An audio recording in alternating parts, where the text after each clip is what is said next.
Hello ভাই, বাসায় আছেন? আপনার সাথে জরুরি কথা আছে, আইতাছি আমি, ঠিক আছে?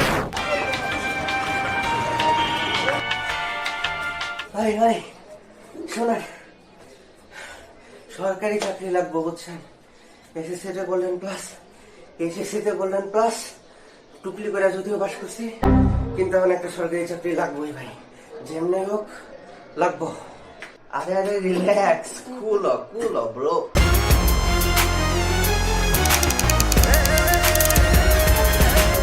চাকরি আমি আছি তো, তোর বড় ভাই মরে যাই না, এখন আছে। সরকারি চাকরি না দিয়ে দেবো। তুই 30 লাখ খালি টাকা দিস ভাই, যা লাগে দিমু, যত টাকা লাগে দিমু। টাকা নিয়ে কোনো টেনশন করবে না। ইন্টারভিউ দিতে পারবো না, ডাইরেক্ট ঢুকাই দিবেন, ঠিক আছে?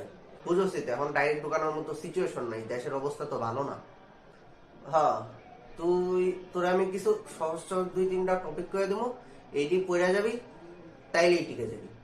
ভরসা রাখ আমার উপরে ভাই। থ্যাংক ইউ ভাই।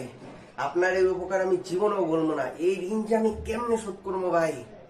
ঠিক আছে, চাকরি খালি যদি পাই না, সবার আগে আপনারাই আমি মিষ্টি খাওয়াবো, ঠিক আছে? যাই থাকেন।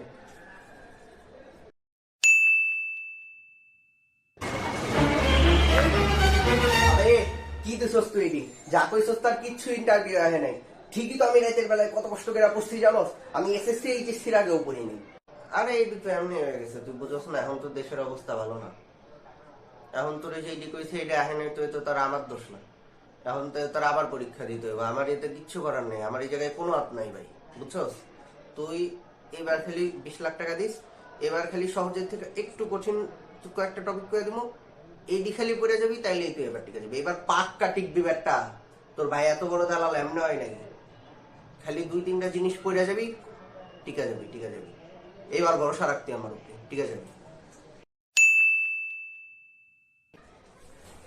আবে তুই যা টাকা দিছস তার কিচ্ছু আসে নাই। তাহলে একবার 20 লাখ, একবার 25 লাখ, এতটি টাকা নিছস, তারপরেও যা কইছস তার কিচ্ছু আসে নাই। জানোস আমি কত কষ্ট করে রাতের বেলায় পড়ে গেছি। এই টাকা দিয়ে এতদিন বিজনেস শুরু করলে আমি কোটিপতি হয়ে যেতাম। তারপরেও আমি তোর উপরে ভরসা করে পড়ে গেছি, তার সত্ত্বেও ইন্টারভিউ ফেলে গেছে। এখন আমি বাপ মারে কি মুখ দেখাবো? তুই জানোস তোর লেগে এখন আমি ফকির হয়ে গেছি। বাড়ি ঘর বিচ্ছা সেই টাকা তোরে আমি দিয়ে দিছি, কারণ আমার রাস্তায় ভিক্ষা করতে হবে। এমনি বা দে এমনি করে ভিক্ষা করতে হবে এখন আমার, এমন অবস্থা। ভাই তুই কি চাস আমার থেকে কত? এই বলদ হালার কাছ থেকে টাকা মাইরা তো খাইছি, কিন্তু এখন হালারে কমো কি? পাইছি। আবে হালা, তোর মতো পুচকি পাচ্ছি রেগোনার মতো সময় আছে রে আমার? তোর ভাই এত বড় দালার এমনি হয়েছে? অনেক তীরে টপকায় এই জায়গায় এসে, বুঝছ না? এটা কি দেখছো? সালা একবারে ঢুকাই এই জায়গায় মেরে রেখা দিব। চিনস তুই আমি কেডা? জায়গা থেকে যা। সালা কই থেকে মদন ফদন চলে আসে। দালালরা তো সবসময় অন্যেরটা মেরা খায়, কিন্তু যাদেরটা মেরা খায় যা এখান থেকে, তারা কোনো প্রতিবাদ কখনোই করতে পারে না।